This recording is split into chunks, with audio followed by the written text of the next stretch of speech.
I have said in previous videos that I tend to overdo things, and I have also said that I don't really like to see my own works after I'm done because I then see all the mistakes that I'm making. And I may have also said that I tend to go back to drawings or paintings afterwards and fix them up, and sometimes overdo it and sometimes improve them.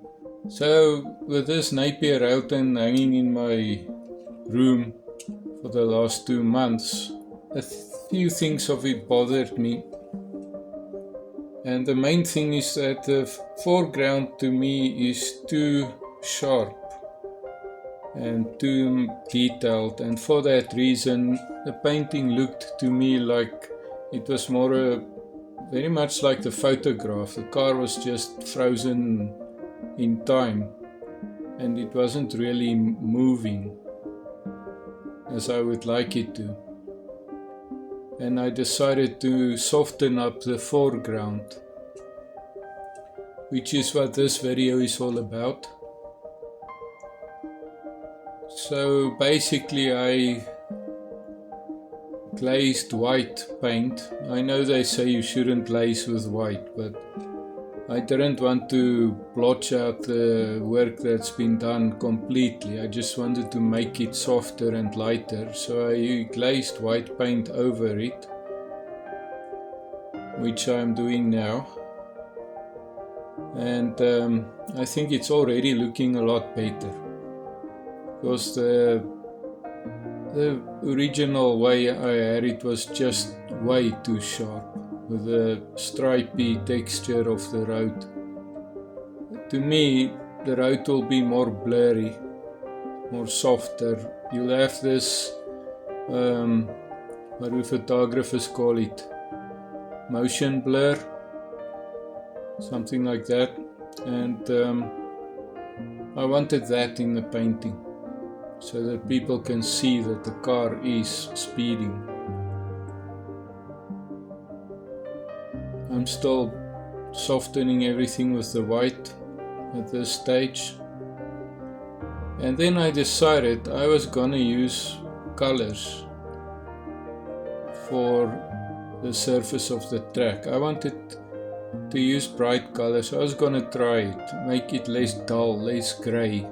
Because if everything is grey, I don't really like that. I've seen a lot of artists these days using bright rainbow colors to paint portraits and animals and all kinds of things. And I wondered what would it be like if I applied it to the cars and to racing. But instead of painting the car in rainbow colors, because you see cars that are painted in fancy colors all day long, what if I made the road rainbow colors or bright colors? Since the concrete surface of the road has reddish and bluish and yellowish colors in it anyway, maybe I should, I don't know, complement those and use those. At this part I'm not writing my name, I'm just scratching open the name that was written, and also the title at the bottom. I'm just scratching off the white paint so that I will be able to just repaint those things when I'm done, and I'm using a palette knife for that.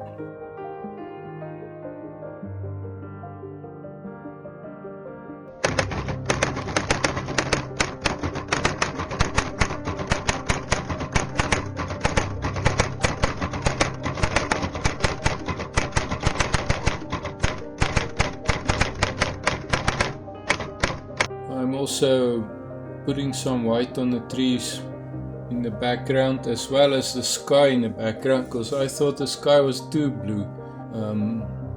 At that level, the sky shouldn't be too much of a blue. I'm not sure. I haven't been in England, but that's how I see it. And this is what I had to start from. So a few days later, I started with colors, and I thought maybe a nice rose stripe flashing by would be interesting.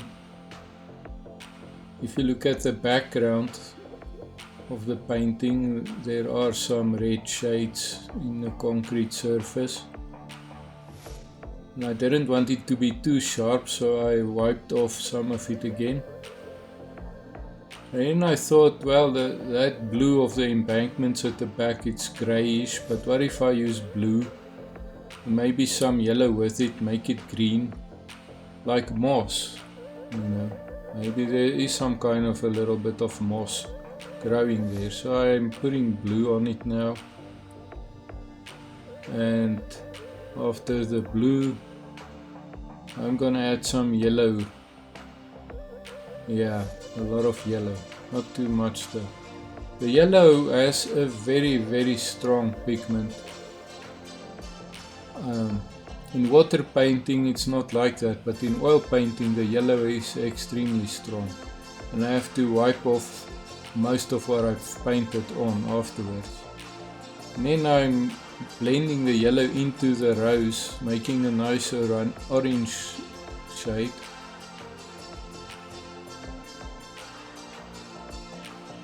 And a bit of yellow in the blue to make the green that I talked about. And I'm also trying to show the curve, the convex shape of the concrete,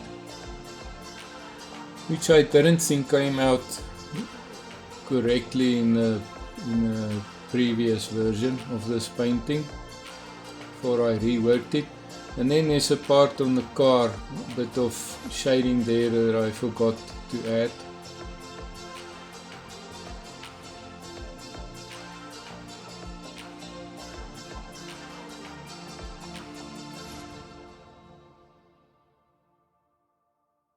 And now I'm adding some grey, a little bit of grey, blending it in. It's actually more a purple. I think of grey as the infinite line between blue purple and red purple, and perhaps brown. And that's what grey is to me. And that's it now with the colors. And then it kind of feels too much to me. So I'm going to add another layer of white on top of this, because I really did like the white surface. It wasn't completely white, you could still see the original grey and other colors shining through, but I really did like the very light color because it looked like bleached concrete. You know, the track surface at this stage is already 10 years old.